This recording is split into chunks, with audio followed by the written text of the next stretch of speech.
Dr. Seuss's last book, Oh, the Places You'll Go, was published on January 2nd, 1990, a year and 8 months before he would pass away. I'd say this book for him was more of an, oh, the places I've been, or an, oh, the places you should avoid, or an, oh, don't waste your life waiting to do what you want to do.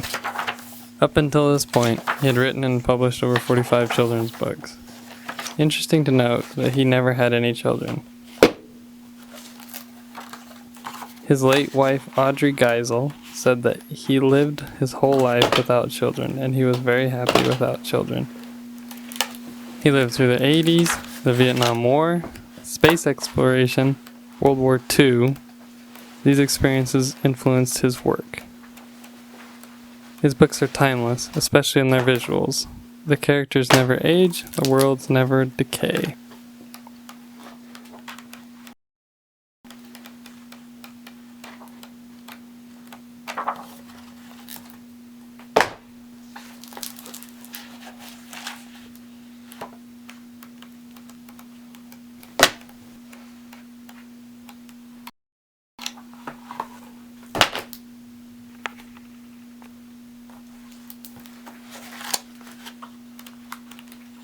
The Grinch steals Christmas every year.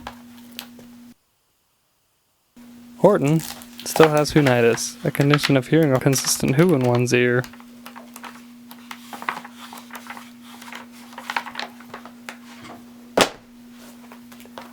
And finally, we get to the beginning, the children's book that started them all.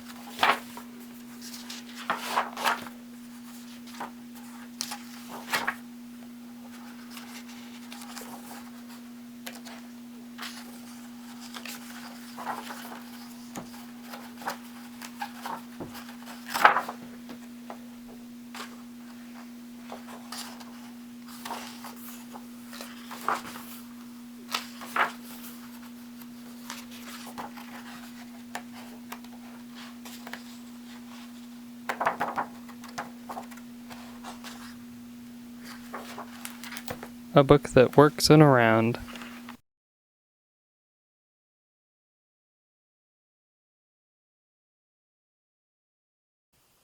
So there's a boy and his father. The boy goes to school by walking along Mulberry Street. Wait, is that a real street? In Springfield? The place where Ted Geisel grew up? Could the father be based on his father? The same father who took a young Ted Geisel to behind-the-scene tours at the zoo and Forest Park where he worked? Anyway, back to the story. There's a boy and his father. The father is encouraging him to see things in the world, but not to see made-up things in the world. And the boy's question at the beginning is, what can I say when I get home today? Well, apparently the father noticed that the boy struggled to look beyond the scope of his feet, because all he saw besides them was a horse and a wagon on Mulberry Street. In this year, on this street, it must have been common to see such a sight. So the boy ups the ante and makes the horse a zebra, setting the circle into motion. Now keep in mind, this is not the hero's journey circle created by Joseph Campbell in A Hero with a Thousand Faces. This book came out in 1949, 12 years after, and to think that I saw it on Mulberry Street. They both start the same, starting in a comfort zone. Then the boy does need something. But from there, he enters a familiar situation, with what I'm calling the Mulberry Circle.